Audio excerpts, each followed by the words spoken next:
Hi everyone, this is Rishabh Chauhan. Welcome to the magical world of physics. बच्चों, हम लोग को बहुत खेद है, अभी तक इस चैनल में अचीवर्स पॉइंट ऑफिशियल का जो आपका चैनल है, कुछ दिनों से इसमें वीडियोस नहीं आ पा रहे थे, जिसका हमें बहुत ही ज़्यादा दुख है। कुछ रीजंस रहे बच्चों जिस कारण वीडियो नहीं आ पाए, बट अब रेगुलर एक सीरीज चलने जा रही फिजिक्स में, जिसके अंतर्गत हम लोग इम्पोर्टेंट क्वेश्चन डिस्कस करेंगे। यूपी बोर्ड एग्ज़ाम आपका आने वाला है और हम लोग बिल्कुल स्टार्ट से इसको प्रिपेयर करेंगे। तो समय व्यर्थ ना करते हुए सीरीज का पहला क्वेश्चन देखते हैं, जिसका नाम है वैद्युत द्विध्रुव आघूर्ण क्या है, इसकी अच्छी स्थिति व निरक्षी स्थिति में वैद्युत क्षेत्र की तीव्रता ज्ञात कीजिए। बच्चों, अच्छी स्थिति कभी कभी पेपर में अच्छी स्थिति कभी कभी पेपर में अनुदैर्ध्य स्थिति के नाम से पूछी जाती है, निरक्षी स्थिति पेपर में अनुप्रस्थ स्थिति के नाम से पूछी जाती है। अभी हम लोग बात करते हैं वैद्युत क्षेत्र की तीव्रता क्या है। बच्चों, अगर आप लोगों ने स्टार्टिंग में ये चैप्टर पढ़ा है, पहला चैप्टर है वैद्युत आवेश तथा वैद्युत क्षेत्र, वैद्युत आवेश तथा क्षेत्र, इलेक्ट्रिक चार्ज एंड फील्ड, उसके अंतर्गत इन सब के बारे में जाना है तो अच्छी बात, नहीं जाना तो हम लोग थोड़ा थोड़ा इसके बारे में डिस्कस कर लेंगे, जिससे आपको इसको क्वेश्चन को समझने में प्रॉब्लम ना हो। बिल्कुल बेसिक्स चलेंगे, कोई प्रॉब्लम नहीं होगी, ठीक है। अगर आपको बिल्कुल नहीं आता है इसके बारे में, तब भी हम लोग इसको अच्छे से प्रिपेयर करेंगे, ठीक है। वैद्युत द्विध्रुव आघूर्ण, सबसे पहला क्वेश्चन ये आता है कि वैद्युत द्विध्रुव आघूर्ण क्या है। तो उससे पहले हम लोग यही जान लें कि वैद्युत द्विध्रुव क्या है। वैद्युत यानी कि आवेश रिलेटेड कुछ है, द्विध्रुव यानी दो ध्रुव वाला, यानी जिसके दो सिरे हों, ठीक है ना। एक ऐसी रचना बच्चों जिसमें दो सिरे हैं और दोनों ही सिरों पर आवेश है, जितना आवेश पहले सिरे पर उतना ही आवेश दूसरे सिरे पर। अब बात ये आएगी कि इनके चिन्ह कैसे हैं। बच्चों, आपको ये याद रखना है, दोनों ही सिरों पर जो आवेश के चिन्ह होंगे, एक तरफ माइनस का होगा और एक तरफ प्लस का होगा, यानी कि चिन्ह विपरीत। इसकी परिभाषा बन जाएगी एक ऐसी रचना जिसमें दो समान परिमाण, इधर भी क्यू है इधर भी क्यू है, इधर भी 5 कूलम उधर भी 5 कूलम, ठीक है। जिसमें दो समान परिमाण लेकिन विपरीत चिन्ह वाले आवेश एक दूसरे से बहुत कम दूरी, यानी कि अल्प दूरी पर स्थित हो, वैद्युत द्विध्रुव कहलाता है। बच्चों, अब यहाँ पर हम लोग ये समझते हैं, ये जो अल्प दूरी है, कई बुक्स आपने देखी होंगी और आप लोगों के टीचर्स ने भी आपको बताया होगा। इसे हम लोग डिनोट करते हैं 2L से, बहुत सारे लोग इसे 2D से डिनोट करते हैं, बहुत सारे लोग इसको 2S से डिनोट करते हैं। तो दो क्यों लगा देते हैं साथ में, केवल L से क्यों नहीं डिनोट करते हैं? तो बच्चों, उसका रीजन है, द्विध्रुव में हमें इसका केंद्र पता होता है। जो केंद्र होता है इनके मध्य बिंदु, यानी कि 2L का हाफ ये हो जाएगा स्मॉल l, ये हो जाएगा स्मॉल l, यानी कि जो मिड पॉइंट है वो होता है द्विध्रुव का केंद्र, जो कि द्विध्रुव को दो भागों में बांट देता है, ठीक है। प्रत्येक दूरी हम लोगों को द्विध्रुव के केंद्र से लेनी है। इस वजह से हम लोगों ने एक ऐसी डिस्टेंस मानी जिसे आधा करने में आसानी हो। अब आपके मन में ये बात आई कि स्मॉल l का भी तो आधा किया जा सकता है, L/2 बिल्कुल किया जा सकता है, लेकिन इससे कैलकुलेशन आगे टफ हो सकती है। आपने स्मॉल l मान लिया, मान लीजिए आपने स्मॉल l मान लीजिए, उसके बाद उसका हाफ किया L/2। अब आप आगे कोई न्यूमेरिकल सॉल्व कर रहे हैं या अच्छी स्थिति या निरक्षी स्थिति का प्रूवमेंट ही कर रहे हैं, मान लीजिए इसका क्यूब बन गया आगे, तो L/2 का होल क्यूब ये बनेगा L/8, L/8, 2 दूनी 4 दूनी 8 ऊपर L3। अब ये जो कैलकुलेशन है उसको ये टफ कर देगा ये टर्म, इसलिए हम लोगों ने एक ऐसी वैल्यू मानी जिसका आधा करना आसान हो। 2L का आधा L, इसका क्यूब करें, इसकी पावर 4 करें, कैलकुलेशन टफ नहीं होगा, ठीक है बच्चों, कोई दिक्कत नहीं। आगे बढ़ते हैं जल्दी। अब इसमें आगे हम लोग ये देखते हैं कि वैद्युत द्विध्रुव तो समझ गए। अब अगर इसका एग्जाम्पल पूछा जाए तो बच्चों एग्जाम्पल इसका होता है HCl, HBr, HOH, इसे हम H2 अर्थात जल भी बोल सकते हैं, H2SO4, HCl H पर 1 प्लस Cl पर 1 माइनस, HBr H पर 1 प्लस Br पर 1 माइनस, HOH यानी H2O H पर 1 प्लस OH पर 1 माइनस, H2SO4 H2 पर 2 प्लस SO4 पर 2 माइनस।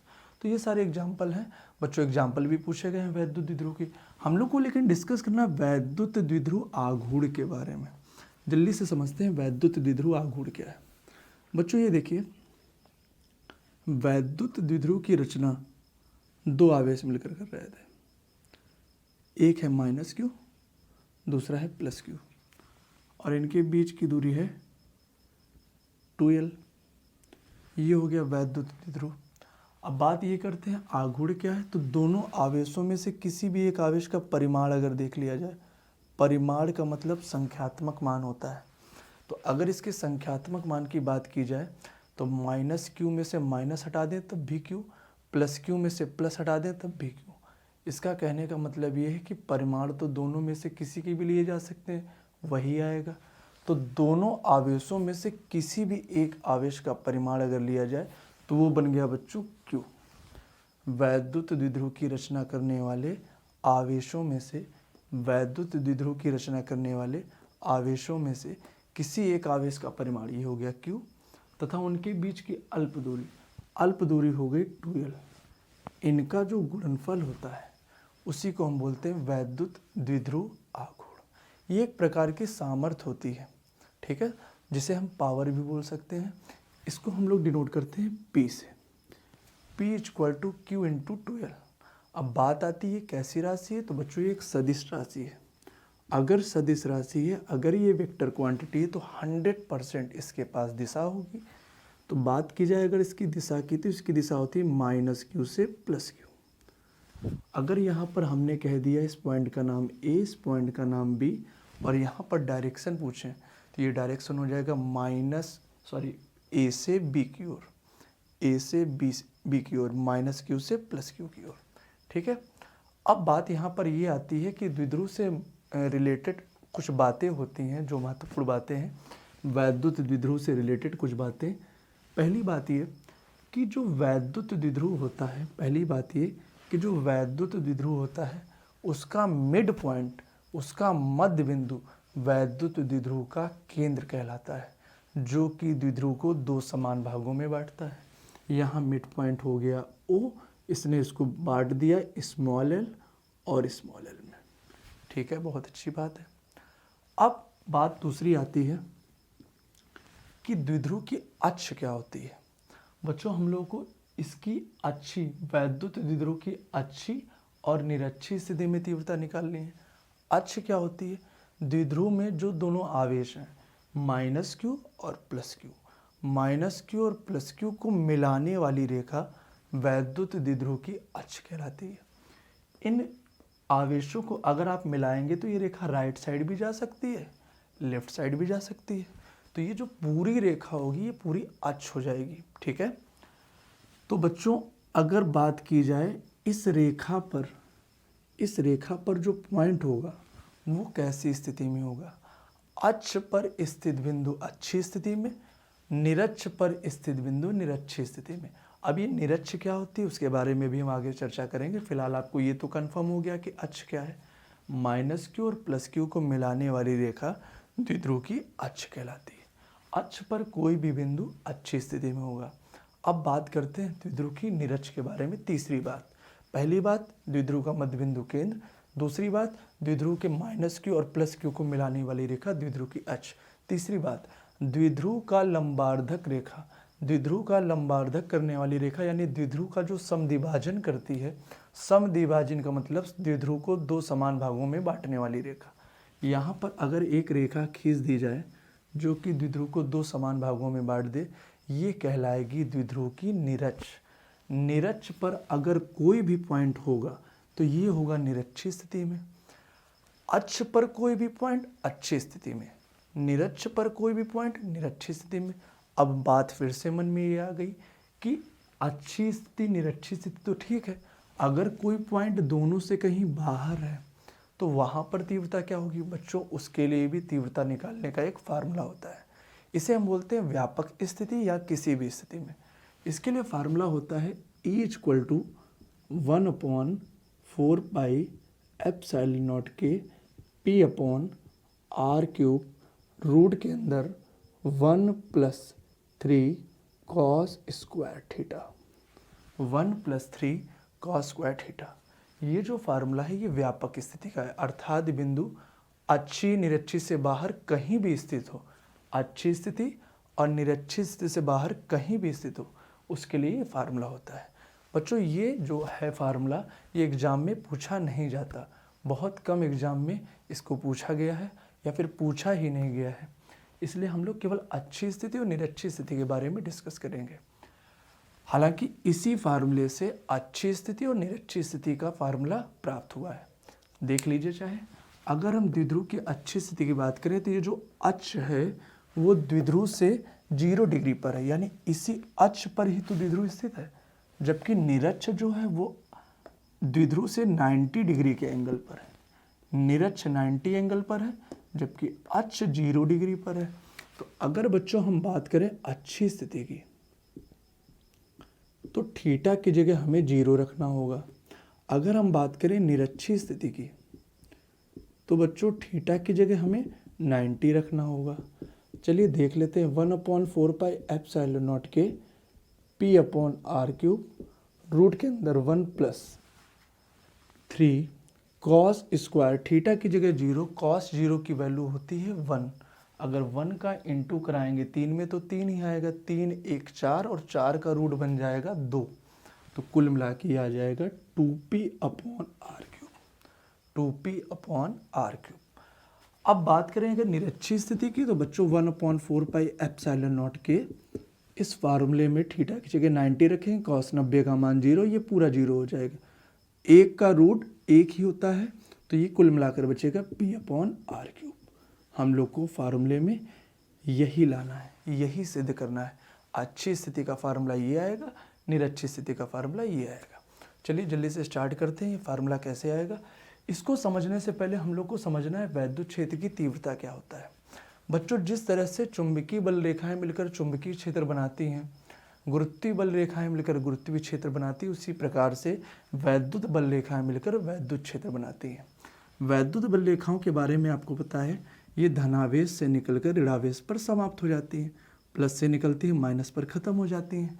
चुंबकीय बल रेखाएं समाप्त नहीं होती हैं, अर्थात ये खुले वक्र का निर्माण करती हैं। ये रेखाएं मिलकर वैद्युत क्षेत्र अगर बनाएंगी, मान लीजिए यहाँ पर ये जो एरोज हैं ये वैद्युत क्षेत्र को प्रदर्शित कर रहे हैं, ये एक समान वैद्युत क्षेत्र है। अब अगर ये वैद्युत क्षेत्र इलेक्ट्रिक फील्ड को प्रदर्शित कर रहे हैं, 100% ये रेखाएं प्लस से आ रही होंगी और माइनस की ओर जा रही होंगी, ठीक है। अगर इस वैद्युत क्षेत्र में हमने कोई आवेश रखा धनात्मक यानी प्लस Q, आप खुद बताइए किस साइड जाना चाहेगा। प्लस Q अट्रैक्ट होगा माइनस की ओर, अर्थात ये राइट साइड जाएगा। इसका मतलब हमारे दिमाग में एक बात आ जानी चाहिए कि अगर वैद्युत क्षेत्र में कोई प्लस Q आवेश रखा जाता है तो वह वैद्युत क्षेत्र की दिशा में भागता है। अगर कोई माइनस Q रखा जाए तो बताइए वो किस साइड जाएगा, वो तो प्लस की साइड जाएगा। इसका मतलब इन दोनों ही आवेशों पर बल लगता है। वैद्युत क्षेत्र में अगर कोई आवेश रख दिया गया तो उस पर बल लगता है। अब बात की जाए कैसा बल लगता है, तो धनावेश पर जो बल लगता है वो वैद्युत क्षेत्र की दिशा में होता है, ऋणावेश पर जो बल लगता है वो वैद्युत क्षेत्र की विपरीत दिशा में होता है। ठीक है बच्चों, तो इतनी बात कंफर्म हो जानी चाहिए आपको कि E का फार्मूला ये F/Q कैसे आया। बच्चों Q एक आवेश है, अगर किसी पॉइंट पर कोई आवेश नहीं है और वहाँ पर हमें वैद्युत क्षेत्र निकालना है, जैसे मान लीजिए कोई एक पॉइंट है, ये एक आवेश है और इससे कुछ दूरी पर मान लीजिए r दूरी पर एक पॉइंट है। आपसे पूछा गया कि इस पॉइंट पर, इस P पॉइंट पर वैद्युत क्षेत्र की डायरेक्शन बताइए।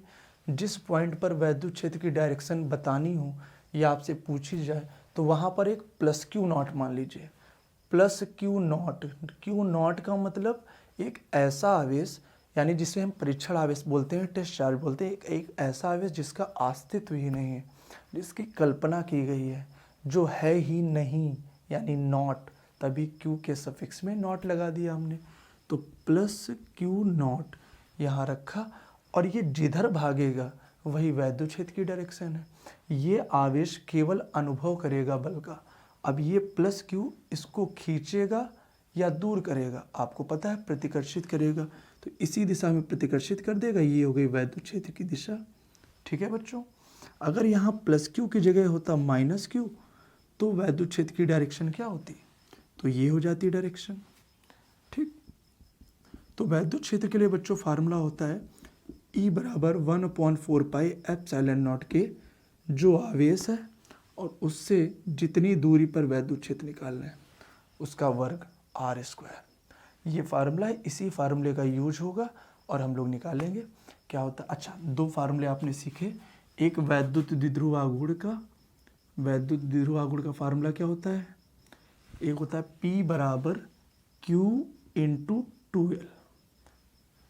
दूसरा फार्मूला आपने सीखा E बराबर 1/4 पाई एप्सिलॉन के Q/r²। अब इसको अच्छे से समझ लें, वैद्युत द्विध्रुव आघूर्ण क्या है। वैद्युत द्विध्रुव की रचना करने वाले, वैद्युत द्विध्रुव की रचना करने वाले आवेशों में से किसी एक आवेश का परिमाण तथा उनके बीच की अल्प दूरी 2L के गुणनफल को वैद्युत द्विध्रुव आघूर्ण कहते हैं। ये कैसी राशि है? सदिश राशि है। इसकी दिशा ऋणावेश यानी माइनस क्यू से धनावेश प्लस क्यू की ओर होती है। ठीक है बच्चों, अब बात आएगी अगर इसका मात्रक पूछा जाए तो आवेश का मात्रक होता है कूलाम, लंबाई का मात्रक होता है मीटर, अन्य मात्रकों में इसका एक मात्रक होता है डिबाई। ठीक है, एक डिबाई में 3.3 इंटू 10⁻³ कूलाम मीटर होते हैं। अच्छा, इसके आगे की बात अगर पूछी जाए, इसका एक और मात्रक होता है 1 इलेक्ट्रॉन नैनो मीटर। ENM से हम डिनोट कर सकते हैं 1 ENM। इलेक्ट्रॉन पर आवेश बच्चों होता है 1.6 इंटू 10⁻⁻19 कूलाम, और नैनोमीटर, 1 नैनोमीटर में 10⁻⁹ मीटर होते हैं। तो कुल मिला के आ गया 1.6 इंटू 10⁻⁻19 और 9 मिलकर -28 कूलाम मीटर। तो बच्चों ये अन्य मात्रक हो गए। अगर विमा की बात की जाए तो आवेश Q का फार्मूला होता है IT, I यानी वैद्युत धारा, उसकी विमा होती है A, T यानी समय, इसकी विमा होती है T। लंबाई की विमा होती है L, ATL, ये इसकी विमा हो गई, या फिर L को आप पहले रख दें LAT। लात के द्वारा याद रखिए इसको, वैद्युत द्विध्रुव आघूर्ण की विमा लात। ठीक है, चलिए आगे बढ़ते हैं, जल्दी से प्रूवमेंट पर आते हैं। अच्छी स्थिति के प्रूवमेंट पर सभी बच्चे सीख गए हैं कि अच्छी स्थिति क्या होती है। ठीक है, अच्छी स्थिति का फार्मूला क्या आएगा, E बराबर अभी हमने देखा था 1/4 पाई एप्सिलॉन नॉट के 2P/r³, ये आएगा फार्मूला। ठीक है, स्टार्ट करते हैं जल्दी से। बच्चों ये है एक द्विध्रुव, ये है एक द्विध्रुव, द्विध्रुव है तो इसका मतलब इसके दोनों सिरे हैं। वैद्युत द्विध्रुव है यानी दोनों सिरों पर आवेश है। ठीक है, ये -Q, ये +Q। इस सिरे का नाम A मान लिया, इस सिरे का नाम B मान लिया। द्विध्रुव का जो केंद्र होता है आपको पता है, उसका नाम है O। टोटल द्विध्रुव के दोनों सिरों के बीच की दूरी 2L, ये जो अल्प दूरी है वो 2L है। हाफ जो डिस्टेंस हो गया स्मॉल l, बाकी हाफ हो गया स्मॉल l। अब बात हम आपसे ये पूछना चाहते हैं, अच्छी स्थिति निकालनी है तो अक्ष कहाँ बनेगी? अक्ष बनेगी -Q और +Q को मिलाने वाली रेखा। -Q और +Q को मिलाएं, -Q और +Q को हमने मिलाया तो ये रेखा प्राप्त हो गई बिल्कुल सीधी, यही हो गई इसकी अक्ष। अब बच्चों अक्ष पर हमें एक पॉइंट लेना है, अक्ष पर जो पॉइंट होगा वही अच्छी स्थिति अर्थात अनुदैर्घ्य स्थिति में होगा। अच्छी स्थिति बोल दीजिए या फिर इसी को बोल दें अनुदैर्घ्य स्थिति। बच्चों हमने यहाँ पर एक पॉइंट ले लिया, मान लीजिए Z ले लिया पॉइंट। अभी आपने सीखा अच्छी स्थिति में अगर तीव्रता निकालनी है, अभी आपने सीखा कहीं पर किसी भी पॉइंट पर वैद्युत क्षेत्र की तीव्रता निकालनी होती है, वहाँ पर हमको एक आवेश मानना होता है, टेस्ट चार्ज यानी परीक्षण आवेश। यहाँ हमने +Q0 रख कर देखा कि यहाँ पर वैद्युत क्षेत्र की डायरेक्शन क्या है। जब तक दिशा नहीं पता होगी वैद्युत क्षेत्र का परिणामी हम नहीं निकाल पाएंगे। वैद्युत क्षेत्र की तीव्रता एक सदिश राशि है, वहाँ पर परिणामी निकालने के लिए हमें डायरेक्शन पता होना जरूरी है। इसलिए यहाँ पर परिणामी वैद्युत क्षेत्र के लिए डायरेक्शन पता होना चाहिए। तो परिणामी वैद्युत क्षेत्र की तीव्रता किस बिंदु पर निकालना है? जेड पर। बच्चों इसका जो चित्र है इसके लिए आपको कुछ भी नहीं लिखना है एग्जाम में, जो आपको दिख रहा है, जो आपने ड्रॉ किया वही आपको लिखना है। माना एक वैद्युत द्विध्रुव ए बी जिसके ए सिरे पर ऋणावेश यानी माइनस क्यू तथा बी सिरे पर प्लस क्यू आवेश है। दोनों आवेशों के बीच की अल्प दूरी 2l है। ये एक ऐसे माध्यम में स्थित है जिसका परावैद्युतांक है। अगर आप परावैद्युतांक के बारे में नहीं जानते कोई बात नहीं, किसी दिन किसी वीडियो में इसके बारे में डिस्कस करेंगे। अच्छा, दोनों के बीच की दूरी 2l है। द्विध्रुव का मध्य बिंदु यानी O केंद्र है, या फिर ऐसे बोल दे द्विध्रुव का केंद्र O है। द्विध्रुव के केंद्र O से स्मॉल r दूरी पर कोई बिंदु Z है जो कि अच्छी स्थिति में, जहां पर हमें वैद्युत द्विध्रुव के कारण वैद्युत क्षेत्र की तीव्रता ज्ञात करनी है। द्विध्रुव की अक्ष पर केंद्र O से r दूरी पर, केंद्र O से r दूरी पर कोई बिंदु Z है जहां पर हमें वैद्युत क्षेत्र की तीव्रता ज्ञात करनी है। चलिए अब देखते हैं माइनस क्यू वाला इस प्लस क्यू नॉट पर कैसा बल लगाएगा। प्लस क्यू नॉट कैसा अनुभव करेगा? खींचेगा, बिल्कुल खींचेगा। ये इसकी साइड जाएगा तो ये हो गया वैद्युत क्षेत्र। ये माइनस क्यू ए पर स्थित है तो हमने मान लिया वैद्युत क्षेत्र ई ए।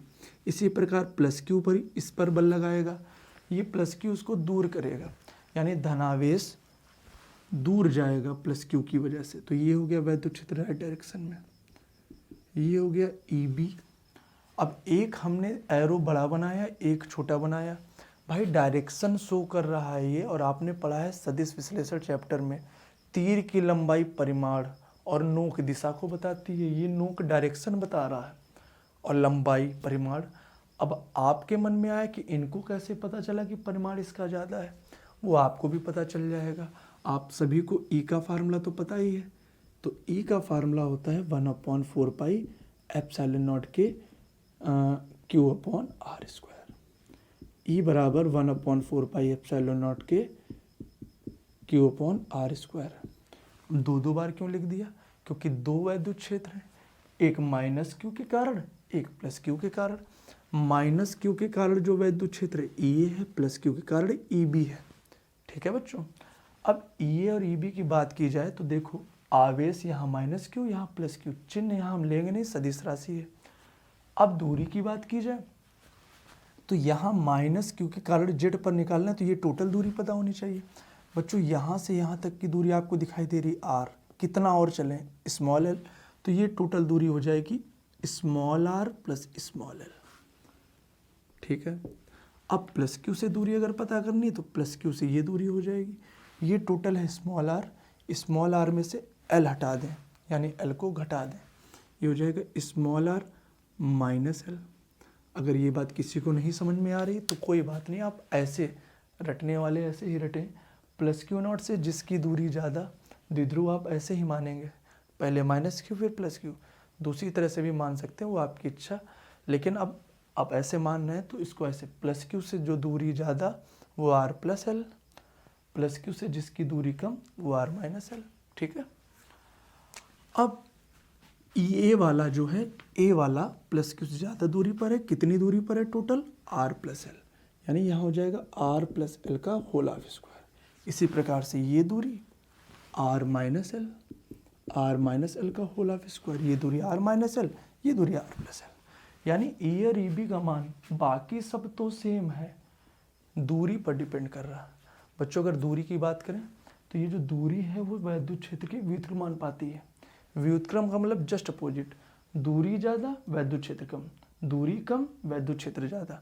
तो आप सीधी सी बात है, आपको पता चल रहा है प्लस वाली वैल्यू ज़्यादा तो ये वैद्युत क्षेत्र कम, माइनस वाली वैल्यू कम, ये वैद्युत क्षेत्र ज़्यादा, तो ये वैद्युत क्षेत्र अधिक, ये वैद्युत क्षेत्र कम। अब परिणामी में ये क्यों ज़रूरत पड़ रही है अधिक और कम की? भाई एक वस्तु है, इस पर दो बल लग रहे हैं, इधर 10 न्यूटन, इधर 8 न्यूटन। आपसे पूछा गया परिणामी कितना, तो आप जोड़ेंगे कि घटाएंगे? आप घटाएंगे। 10 में से 8 घटाया 2 आया, दिशा जो ज़्यादा उसकी तरफ। या फिर अगर कोई वस्तु है 10 न्यूटन और 5 न्यूटन और इधर, तो परिणामी जोड़ कर आएगा, डायरेक्शन सेम, 10 + 5 = 15। ये हम आपको ऐसे बता रहे हैं क्योंकि इसका मेन रीजन दूसरा है। रीजन क्या है कि जब दोनों विपरीत दिशा में तो थीटा 180 है, और ये होता है फार्मूला परिणामी का r² बराबर a² plus b² plus 2ab cos theta. ये समांतर चतुर्भुज विधि आपने पढ़ी होगी, वेक्टरों को जोड़ने का नियम जो है फर्स्ट ईयर क्लास में 11th क्लास में उसमें आपने पढ़ा होगा। नहीं पढ़ा तो इसको आप ऐसे समझे, डायरेक्शन सेम आपको लेस करना है, डायरेक्शन सेम आपको ऐड करना है, डायरेक्शन अपोजिट आपको लेस करना है। हालांकि ये सब फार्मूले से आया है। चलिए देखते हैं। अब परिणामी वैद्युत क्षेत्र की तीव्रता है E।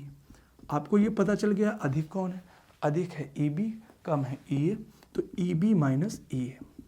ठीक है बच्चों, तो EB की वैल्यू बच्चों क्या है 1/4 पाई एप्सिलॉन नॉट के Q/r माइनस एल का होल ऑफ स्क्वायर। EA की वैल्यू 1/4 पाई एप्सिलॉन नॉट के Q/r प्लस एल का होल ऑफ स्क्वायर। आप देख रहे हैं ये और ये दोनों में ही एक कॉमन है, कॉमन ले लीजिए 1/4 पाई एप्सिलॉन नॉट के Q, इतना कॉमन ले लीजिए। जब ये पूरा कॉमन आ गया तो यहाँ ऊपर कुछ नहीं बचे यानी 1, और यहाँ पर 1/r प्लस एल का होल ऑफ स्क्वायर। अब बहुत छोटी बात हो गई आपके लिए चुटकियों का खेल। बच्चों इसमें एलसीएम आ जाएगा r माइनस एल का whole of square, r plus L का whole of square, r minus L के होल ऑफ स्क्वायर से r माइनस एल का होल ऑफ स्क्वायर कैंसिल, बचेगा r प्लस एल का होल ऑफ स्क्वायर। इसका multiply 1 से करेंगे यानी a प्लस बी का होल स्क्वायर यहाँ ब्रेक करना है, होता है r² plus l² plus 2rl। ऐसे प्लस वाले से प्लस वाला कैंसिल, माइनस वाले को ब्रेक करना है, तो r² plus l² minus 2rl। अब बात आएगी बीच में साइन कौन सा है, बीच में साइन है बच्चों माइनस, तो ये भी माइनस, सारे साइन चेंज हो जाएंगे, ये माइनस, ये माइनस, ये प्लस। अब आप देख रहे हैं ये लोग कैंसिल हो गए, तो 2rl मिलकर क्या 4rl नहीं हो जाएगा, बिल्कुल हो जाएगा, ये हो जाएगा 4rl। इसके आगे इधर देखते हैं, तो E बराबर 1/4 पाई एप्सिलॉन नॉट के, ये हो गया Q इंटू 4rl। और बच्चों 4rl को लिखने का ये भी तरीका तो हो सकता है 2 इंटू 2rl। अभी देखिए 4rl ही लिखा है, 2 इंटू 2rl 4rl। ऐसा क्यों लिखा, जिससे यहाँ हम फार्मूला बना दें Q into 2l, Q into 2l। अभी थोड़ी देर पहले आपने पढ़ा था ये फार्मूला होता है P का, वैद्युत द्विध्रुव आघूर्ण का, Q इंटू 2l। आगे समझते हैं, इसका भी स्क्वायर, इसका भी स्क्वायर, यानी इसको हम एक ब्रैकेट में लिख सकते हैं। जब हम एक ब्रैकेट में लिखेंगे तो ये फार्मूला बनेगा a minus B A plus B, r plus L R minus L, ये होगा r² माइनस l² का होल ऑफ स्क्वायर। अब बच्चों बात की जाए आगे, तो E equal to 1/4 pi epsilon naught के 2 इंटू Q इंटू एल, यानी Q इंटू 2l, ये हो गया P, साथ में चल रहा है 2r, तो 2pr, ये वो प्यार नहीं है, ठीक है। यहाँ हो गया r² माइनस l² का होल ऑफ स्क्वायर। बच्चों इस l को हम इसलिए गायब करेंगे, रीजन क्या है, ये अल्प दूरी होती है। जैसे मान लीजिए 2l का मान है 0.1 एंगस्ट्रॉम, अगर 2l का हाफ करेंगे, एंगस्ट्रॉम का मतलब 10⁻⁻10, अगर 2l का हम हाफ करेंगे तो इसका भी हाफ हो जाएगा, यानी अगर हम l लेंगे तो इसका हाफ हो जाएगा, दूरी कम, यानी 2l का आधा और भी कम, अल्प से कम कर दिया, अल्प का आधा कर दिया, और भी ज़्यादा कम हो गया। जब हम इसी का स्क्वायर कर देंगे, तो इसका स्क्वायर कर देंगे जब हम लोग, तो ये वैल्यू और भी ज़्यादा छोटी नहीं हो जाएगी। जब ये वैल्यू और भी ज़्यादा छोटी हो जाएगी तो इसको हम नगण्य मानकर छोड़ देंगे। इसी वजह से यहाँ पर स्मॉल l² को नगण्य मानकर छोड़ दिया जाएगा। जब इसको नगण्य मानकर छोड़ दिया जाएगा, ये बचेगा 1/4 पाई एप्सिलॉन नॉट के 2pr/r² का होल ऑफ स्क्वायर। ठीक है बच्चों, अब r² का स्क्वायर करेंगे तो ये r की पावर 4 बन जाएगा, और एक r से एक r कैंसिल, तो कुल मिला के यही प्रूवमेंट आ गया, E equal to 1/4 pi epsilon naught के 2p/r³। बच्चों इसका आगे का जो पार्ट है अर्थात निरक्षी स्थिति, वो हम लोग डिस्कस करेंगे आने वाले वीडियो में। तब तक के लिए अच्छे से पढ़ाई करते रहें। All the best.